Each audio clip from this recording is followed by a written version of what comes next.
Well, I found a big problem with the engine here, and why it wasn't really going as fast as it should for the PSI that it was going at.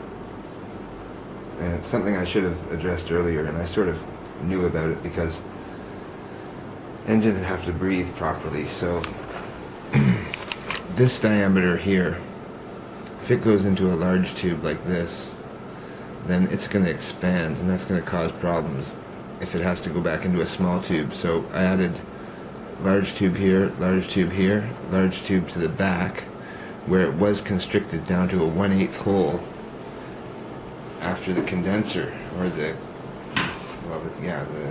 trap, condenser trap. So now I've drilled out the back, and I have a 3/8 hole exhaust.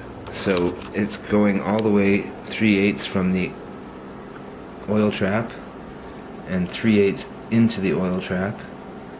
I've added this wooden stick so that I can empty the oil trap after run. And it also shouldn't pollute the lake, because that's the death knell of going to the pond, is if you pump out oil on the pond, you're out of there. So that can't happen. So I'm not going to run a lot of oil when I go there, and if I do, I'm going to run olive oil in my lubrication displacer, even though it'll get run out really quickly. Olive oil is non-damaging to the environment as far as I know, and it won't be enough to slick the water or anything like that. So in an emergency I'll do that, but I'll run it just a couple of runs. And again, this exhaust is going to really kick out some steam now. And I tried it with just the hose attached, and I was able to get twice the speed, and I actually had the bow lifting in the bathtub, so it was more like an electric boat. I'm sure that it's going to be excellent for a few speed runs, and that'll be pretty fun driving it from the cockpit. And this is a famous artist here. I had this for about 10 years. I've been holding on to it.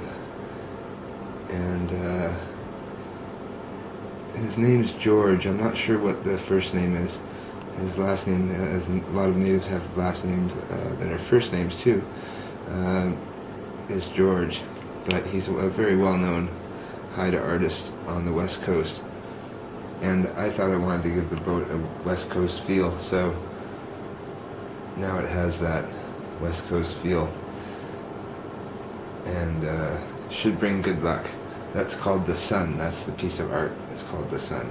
It was just a series of small carvings that were done. So now it's a part of my boat. Anyways, have a good day, guys.